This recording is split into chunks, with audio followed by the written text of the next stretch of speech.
ক্ষেত্রে একটা খুব গুরুত্বপূর্ণ ভূমিকা পালন করবে প্রধান উপদেষ্টা নিরপেক্ষ আচরণ করেন কিনা, তিনি সব দলের প্রতি সমান অ্যাটিটিউড দেখান কিনা, তিনি কোনো দলের প্রতি ফেভার দেখাচ্ছেন কিনা। এটা খুবই জরুরি ব্যাপার, কারণ সাম্প্রতিক সময়ে এনসিপির প্রতি প্রধান উপদেষ্টা যে অ্যাটিটিউড দেখাচ্ছেন সেটাকে জাস্ট নেহায়ত বায়াস আর মনেও হচ্ছে না, এটা তার চাইতে বেশি কিছু, এটা তার দল এরকম মনে হয়। আমি সরাসরি কথাটা বলেই ফেলছি ইদানিং। বিভিন্ন জায়গায় টিভি টক শোতে আমার ভিডিওতে অল্প অল্প করে কথাগুলো বলা হয়েছিল, কিন্তু আমার মনে হলো পুরো কনটেক্সটটা আমি একত্র করে একটা ভিডিও করি, শুনুন। ভুল মনে হলে আপনাদের মতামত জানান, না শুনেই গালিগালাজ করতে পারেন, করুন, তাতেও সমস্যা নেই। যাই হোক, আমি যে কথাটা বলতে চাইছি সেটা নিয়ে একটু বিস্তারিত কথা বলি। আবারও বলছি, সাম্প্রতিক সময়ে প্রধান উপদেষ্টা যে ধরনের অ্যাটিটিউড দেখাচ্ছেন এনসিপির প্রতি, সেটা স্পষ্টতই মনে করিয়ে দেয় এটা তার দল, তার পরিকল্পনাতেই এ দলটা হচ্ছে। আমরা একটু পেছনে যাই, একদম পুরো কনটেক্সটগুলো যদি দেখি।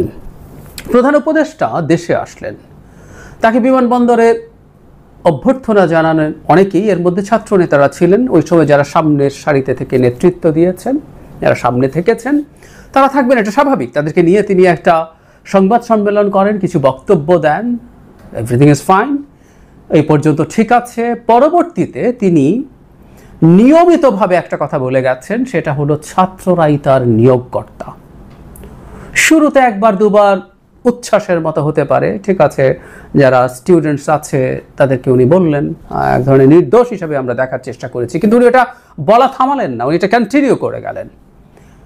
এবং ছাত্র শব্দটা আমরা মাথায় রাখবো, মানে ছাত্র বলতে আমরা হাতে গোনা কিছু ছাত্রকে বুঝি যারা এখন এনসিপিতে আছে, এর বাইরে আর কেউ ছাত্র না, এই মুভমেন্টে আর কেউ ছাত্র না। এটা নিয়েও বিস্তারিত কথা বলতে চাই, যেখানে উনি গোড়াতেই প্রবলেম করেছেন। আমি মনে করি এখান থেকে বাংলাদেশের আসলে রাজনৈতিক দলগুলোর মধ্যে বা শক্তিগুলোর মধ্যে, তখন এনসিপি হয় নাই, কিন্তু তাদের দুটো সংগঠন তৈরি হয়ে গেছে, বৈষম্য বিরোধী ছাত্র আন্দোলন এবং জাতীয় নাগরিক কমিটি, এগুলোর মধ্যে সংঘাত শুরু হয়ে গেছে। কারণ প্রধান উপদেষ্টা নিজে ভয়ঙ্করভাবে এটাকে ক্রেডিট দিতে শুরু করেছিলেন এই মুষ্টিমেয় ছাত্রকে। প্রমাণ আছে। জাতিসংঘের সাধারণ পরিষদে তিনি গেলেন, গিয়ে সেখানে সেই ঘটনাটা খুবই আলোচিত, একটু পুরনো হয়েছে, তাই আমার মনে হয় সব একত্র করে আমরা কনটেক্সটগুলো মিলাই মুক্তার মালার মতো একটা মালা গেঁথে ফেলা যাবে মনে হয়। তিনি গেলেন এবং তিনি সেখানে যাওয়ার পর মাহফুজ আলমকে ব্রেইন বিহাইন্ড দ্য মুভমেন্ট এরকম একটা কথা বলে পরিচয় করিয়ে দেন। এবং এই কথাটা জনাব শফিকুল আলমের, আমি আগেও একদিন বলেছি, প্রেস সচিব শফিকুল আলম 9 আগস্ট বা 8 আগস্ট তাকে পুরোপুরি কৃতিত্ব দিয়েছেন এই ব্রেইন বিহাইন্ড দ্য মুভমেন্ট। এই ব্রেইন শব্দটা শফিকুল আলমের। শফিকুল আলম ওই তারিখে কিভাবে মনে করেন তিনি এই ব্রেইন, মানে একটা মাস্টার প্ল্যানে চলছিল এবং জনাব শফিকুল আলম এটার পার্ট ছিলেন। আমাদের এই কথাটা মনে রাখতে হবে। কিন্তু একই দিন তাকে আবার প্রধান ব্যক্তি বলে স্ট্যাটাস দিয়েছিলেন জনাব শফিকুল আলম। সুতরাং এই প্লট কিন্তু তৈরি হচ্ছিল, এই দলের প্লট, এবং mister Shafiqul Alam, press secretary, is very much a part of that. মনে রাখতে হবে। তো ডক্টর ইউনূস জনাব মাহফুজ আলমকে যখন এটা পরিচয় করিয়ে দিচ্ছেন, আমাদের বুঝতে অসুবিধা নেই নিশ্চয়। আমরা এরপরে এই শব্দটাকে সহজ করে মাস্টার মাইন্ড বলছি। ডক্টর ইউনূস কিন্তু মাস্টার মাইন্ড শব্দটা বলেনি, আমরা অনেকে জানি না। তো পরে যেটা হলো, যেহেতু আপনি কাউকে মাস্টার মাইন্ড সহজ ভাষায় বলি, তাহলে আর এত ব্রেইন বিহাইন্ড দরকার নেই। কাউকে মাস্টার মাইন্ড হতে হলে একটা মেটিকুলাসলি প্ল্যান্ড মুভমেন্ট লাগবে। ফলে উনি তাই বললেন যে এটা একটা মেটিকুলাসলি প্ল্যান্ড মুভমেন্ট, এবং সেটা প্রধান ব্যক্তি পেছন থেকে, আবার এটাও যোগ করেছিলেন মাহফুজ নাকি বিনয় করে এটা স্বীকার করে না, কিন্তু সেই মূল্য পরিচয় করিয়ে দিলেন। তারপরে খেয়াল করি, ছাত্রদের মধ্যে একজনকে তিনি প্রধান পরিকল্পক হিসেবে সামনে আনলেন, এবং এটা মেটিকুলাসলি প্ল্যান্ড। তার মানে এই ছাত্ররাই একটা মুভমেন্ট মেটিকুলাসলি প্ল্যান করেছেন। আমরা খেয়াল করি, ওই পর্যন্ত যদি হয় তখন আমরা এগুলোকে এক ধরনের নির্দোষ উচ্ছ্বাস হিসেবে দেখছিলাম, কিন্তু আমি আজকের কনটেক্সটের সাথে যদি মেলাই, এগুলো প্রত্যেকটা পরিকল্পিত ছিল। জনাব শফিকুল আলম, ডক্টর ইউনূস সবাই মিলে এই ছাত্রদেরকে জনগণের সামনে বিরাট কিছু হিসাবে, তারাই একমাত্র, মানে প্রধানও না, একমাত্র মূল জায়গা, মূল ব্যক্তি হিসেবেই পরিচয় করিয়ে দিতে চাইলেন। অথচ যখন সময় কেটে যেতে থাকলো তখন কিন্তু তার এটা মনে থাকার যথেষ্ট কারণ ছিল, মনে হওয়ার যথেষ্ট কারণ ছিল, যদি তিনি সত্যি আগে স্লিপ করে বলে থাকেন যে আসলে স্টুডেন্টরাই সব স্টুডেন্ট না, স্টুডেন্ট শব্দটাও এরকম মনোলিথিক না, এই কয়জন না, বহু স্টুডেন্ট ছিল, পলিটিক্যালি ইনভলভ স্টুডেন্ট ছিল, ছাত্রদল, ছাত্র শিবির ছিল, আরও অন্যান্য সংগঠনের ছাত্ররা ছিল, কমিউনিস্ট পার্টিগুলো, বাম সংগঠনগুলোর ছাত্ররা ছিল, খুব সিরিয়াসলি মাঠে ছিল, কোনো রাজনৈতিক অ্যাফিলিয়েশন নেই এমন ছাত্ররা ছিল। বিশেষ করে আমি বলতে চাই প্রাইভেট ইউনিভার্সিটি স্টুডেন্টসের কথা। এই ছাত্ররা, যে ছাত্রদেরকে ডক্টর ইউনুস ছাত্রদের প্রতিনিধি মনে করেন, তারা পরিকল্পনা করে প্রাইভেট ইউনিভার্সিটি স্টুডেন্টদেরকে দূরে সরিয়ে দিয়েছিলেন। অথচ যখন পাবলিক ইউনিভার্সিটি খালি হয়ে যায়, ছুটি হয়ে যায়, তখন 17, 18, 19 এইরকম সময়গুলোতে কি অসাধারণ পারফর্ম করেছিলেন তারা, এবং তাদের পার্টিসিপেট করা আমাদের সোসাইটির upper middle class and rich পিপলকে ইনভলভ করেছে। খারাপ শোনালেও এই ক্লাসটা অনেক বেশি ম্যাটার করে দ্যান আদার্স। সো এই মুভমেন্টে এটা একটা বিরাট টার্নিং পয়েন্ট ছিল, কিন্তু তাদেরকে হারিয়ে দেওয়া হলো। ডক্টর ইউনুস ছাত্র বলতে এই ছাত্রদেরকে নিলেন, এবং আমরা ধাপে ধাপে বুঝবো এই ছাত্রদেরকে নিয়েই আসলে কোনো না কোনো পরিকল্পনা চলছিল। তাদেরকে সরকারে নেওয়া হলো। শুধু তাই না, বিভিন্ন মন্ত্রণালয়ে ফর্মালি ছাত্র প্রতিনিধি দেওয়া হয়েছে, যারা বসে বসে ওখানে যাচ্ছে তাই করেছে। সকল ক্ষমতা তো বটেই, নানান রকম দুর্নীতির সাথে জড়িয়ে পড়েছে। শুধু সেটা না, এর বাইরেও ইনফর্মালি বহু ছাত্র নানা রকম তদবির, টেন্ডারবাজি এগুলোতে জড়িয়েছেন, এবং তারা নানান জায়গায় ক্ষমতা দেখাতে শুরু করেছেন। তারা বিভিন্ন জায়গায় মব তৈরি করে করে নানান কিছু ভাঙচুর করতে পারছেন, ওই অফিস করলো, ওই অফিস বন্ধ করো, এসব করতে পারছিলেন। কোথাও কোনো ঝামেলা হচ্ছে তারা গিয়ে হাজির হচ্ছিলেন। জনাব হাসনাত আবদুল্লাহ প্রায়ই, জনাব সার্জিস আলম প্রায় দৌড়ে, তখনও ইনফ্যাক্ট এনসিপি হয়নি, তারা গিয়ে হাজির হতেন। তখন এই প্রশ্ন ক্রমাগত করে গেছে, তাদের অথরিটিটা কি যে তারা যান? কিন্তু গেছেন, এবং তারা এখন সরকারের হয়ে বিভিন্ন জনের সাথে নেগোশিয়েট করতেন। প্রশ্রয় সরকারের, সরকার তাদেরকে সামনে রাখতে চেয়েছে ক্রমাগত, এবং দেখাতে চেয়েছে ওদের অথরিটি আছে। তারা দল করলেন, এবং দল করার সময়ও অন্যায় ঘটনা ঘটেছে।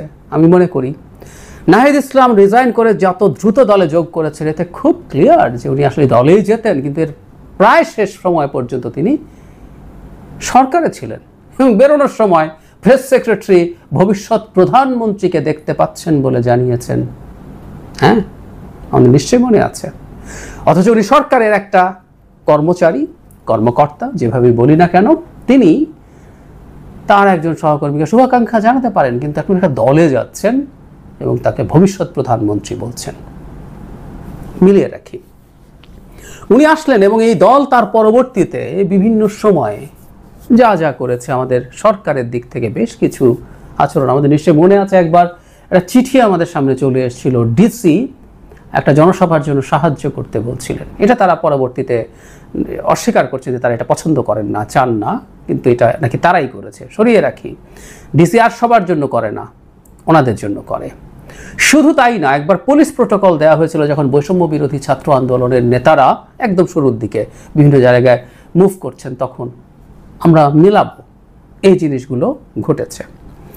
প্রধান বিষয় এগুলো না, প্রধান বিষয় একটা নেকেড একটা ঘটনা আছে, যেটা আমি মাঝে মাঝে বলেছি, পড়ে শুনিয়েছি, আজকেও আবার এর মধ্যে যুক্ত করব। সাম্প্রতিক সময়ে যেটা আরও তীব্র বিতর্ক তৈরি করলো, জনাব নাহিদ ইসলাম ডক্টর ইউনুসের সাথে দেখা করতে পারলেন যখন তার পদত্যাগের আলোচনা প্রচুর হচ্ছে, যখন দেশের সবচেয়ে বড় রাজনৈতিক দলটা, শেখ হাসিনার বিরুদ্ধে সবচেয়ে গুরুত্বপূর্ণ লড়াই করা দলটা বিএনপি, তার সাক্ষাৎ পাচ্ছে না।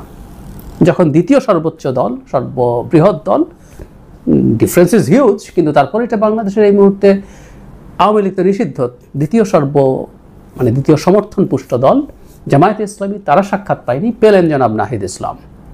কেন? বলতে পারেন he was one of the employers, এবং সবচেয়ে সামনে থাকা নাহিদ, যেহেতু ওখানে টর্চার্ড হয়েছিলেন, আমাদের সামনে অনেক বেশি আছে, সো উনি অনেক বেশি প্রমিনেন্ট মানুষ। তো ঠিক আছে, তিনি তাদেরকে ডেকে তার অভিমানের কথা জানান, রেজিগনেশনের কথা, ইচ্ছের কথা অ্যাটলিস্ট জানান। পরদিন বিএনপিকে, জামায়াতকে নানান সমালোচনার পর সময় দেওয়া হয় এবং একই দিন এনসিপিকে সময় দেওয়া হয়। আমি আবারও এই প্রশ্ন করছি, এনসিপি কোন ক্রাইটেরিয়ায় একক দল হিসেবে সাক্ষাৎ করতে পেরেছে বলতে হবে। এখানে কয়েকজন গুরুত্বপূর্ণ ছাত্র নেতা আছে ওই সময়কার। এটা কি অ্যাডিকুয়েট? এটা কি অ্যাডিকুয়েট আলাদা একক হিসাবে বিএনপি জামায়াতের সাথে সাক্ষাৎ করতে পারার? না, ডক্টর ইউনূস আসলে একটা মেসেজ দিতে চাইছেন, রিপিট, যে এটা বাংলাদেশের বিএনপি এবং জামায়াতের পর্যায়ের রাজনৈতিক দল। পরের দিন দুটো গ্রুপে দলগুলোকে ভাগ করে তিনি সাক্ষাৎ দিয়েছেন, অথচ হওয়ার কথা ছিল এনসিপি ওদের যে কোনো একটা গ্রুপের অংশ হবে, কিন্তু উনি এটা করলেন। স্পষ্ট বায়াস, স্পষ্ট তিনি দেখিয়ে দিচ্ছেন ওনার কোনো রাগ ঠাক আসলে নেই, ভেরি ক্লিয়ার। কিন্তু এই যে বললাম, যে জায়গাটা ওয়াজ টোটালি এক্সপ্লিসিট, যেখানে কোনো রাগ ঠাক নাই, সেখানে তিনি কীভাবে বলছেন, একটু লম্বা ফিনান্সিয়াল টাইমসের এই ইন্টারভিউতে তিনি কথা বলেছেন। পুরোটা পড়ে, আমি শেষ অংশটা মাঝে মাঝে পড়িয়ে শুনিয়েছি, পুরোটা একটু শুনি, খুব মন দিয়ে শুনি উনি আসলে কি বলছেন। ডক্টর ইউনূস বলেন, একটি সম্ভাবনা হলো ছাত্ররা নিজেরাই একটি দল গঠন করবে। শুরুতে যখন তারা উপদেষ্টা পরিষদ গঠন করেছে, তখন আমি 3জন ছাত্রকে আমার উপদেষ্টা পরিষদে নিয়েছিলাম। আমি বলেছিলাম তারা যদি দেশকে প্রাণ দিতে পারে তাহলে তারা উপদেষ্টা পরিষদে বসতে পারে এবং প্রাণ দেওয়ার জন্য কী করেছে সেই বিষয়ে সিদ্ধান্ত নিতে পারে, তারা ভালো কাজ করছে। এখন ছাত্ররা বলছে কেন নিজস্ব দল গঠন করা হচ্ছে না, তারা একটা সুযোগ নেবে। এই কথা উল্লেখ করে ডক্টর ইউনূস বলেন, তারা বলছে তাদের কোনো সুযোগ নেই, এমনকি সংসদে তাদের একটি আসনও থাকবে না। কেন? কারণ কেউ তাদেরকে চেনে না। এই প্রসঙ্গে ডক্টর ইউনূস আরও বলেন, আমি তাদের বললাম পুরো জাতি তাদেরকে চেনে, তারা যা করতে চায় সে বিষয়ে তাদেরকে একটা সুযোগ দেই, সুতরাং তারা এটা করবে। ডক্টর ইউনূস বলেন, দল গঠনের প্রক্রিয়ার মধ্যে হয়তো তারা বিচ্ছিন্ন হয়ে পড়বে। এটা একটা বিপদ, কারণ রাজনীতি শুরু করলে সব ধরনের রাজনীতিবিদ তাদের সঙ্গে মিশে যাবে। তাই আমরা জানি না তারা আমাদের দেশে যে রাজনীতি তা থেকে নিজেদের দূরে রাখতে পারবে কি না। এ ধরনের সুযোগ আছে যা আমাদের নিতে হবে। তবে ছাত্ররা প্রস্তুত, তারা প্রচারণা চালাচ্ছে, তারা দেশ জুড়ে লোকজনকে সংগঠিত করছে। তারপরে বলছে,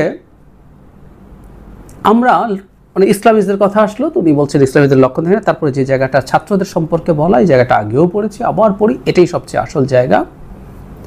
তারা এই পরিস্থিতির রাজনৈতিক দল গঠন করছে বা রাজনীতিতে যুক্ত হচ্ছে, এটা দরকার। কারণ রক্ত দিয়ে তারা যেগুলো অর্জন করেছে সেগুলো তারা রক্ষা করতে হবে। অন্যথায় সেই সব ব্যক্তি নিয়ে যাবে যারা বিগত প্রশাসন ও অন্যান্যদের মতো সব কিছুর পুনরাবৃত্তি করার সুযোগ খুঁজছে। এটাই বাংলাদেশে আমাদের রাজনৈতিক পরিবেশ। সুতরাং তারা এটা রক্ষা করার চেষ্টা করছে। আমি বলবো ছাত্রদের স্বচ্ছ অভিপ্রায় থাকবে। আমি এই জায়গাটা খুব মন দিয়ে আবারও শুনতে বলছি। তিনি বলছেন রক্ত দিয়ে তারা যেগুলো অর্জন করেছে সেগুলো তাদেরকে রক্ষা করতে হবে। মানে এটা একটা অত্যন্ত অসত্য বয়ান। ওনার মতো মানুষের এই অসত্য বয়ান দেওয়া উচিত না। রক্ত দিয়ে এই অর্জন এই ছাত্ররাই শুধু করেছে তা না। ওই যে বললাম, অরাজনৈতিক ছাত্র, রাজনৈতিক ছাত্র, সাধারণ মানুষ, রাজনৈতিক দল, ছাত্রদল না, বিএনপি বিভিন্ন অঙ্গ সংগঠন, জামায়াতের পার্টি, ইভেন বেশ কিছু এক্সট্রিমিস্ট ইসলামিস্ট লোকজন, পার্টি, সংগঠন এর মধ্যে ছিল।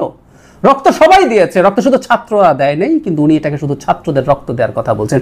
আবার বলছেন তাদের রক্ত দিয়ে অর্জিত জিনিস তাদেরকে রক্ষা করতে হবে, না হলে পরের ইঙ্গিতটা যেটা যে বললাম, তারা নিয়ে যাবে যারা প্রিভিয়াস সিস্টেম পুনরাবৃত্তি করার সুযোগ খুঁজছে। তার মানে না হলে তারা যদি এটা রক্ষা করতে না পারে, অপরাপর দল, এই মুহূর্তে তো আর আওয়ামী লীগ আসছে না, এই মুহূর্তে বিএনপি, জামাত সহ অন্যান্য যে রাজনৈতিক দলগুলো ক্রিয়াশীল ছিল তারা এটা শেষ করে ফেলবে, ডক্টর ইউনূস বলছেন। এবং উনি মনে করছেন ছাত্ররা স্বচ্ছ থাকবে, ক্লিয়ারলি বলছেন।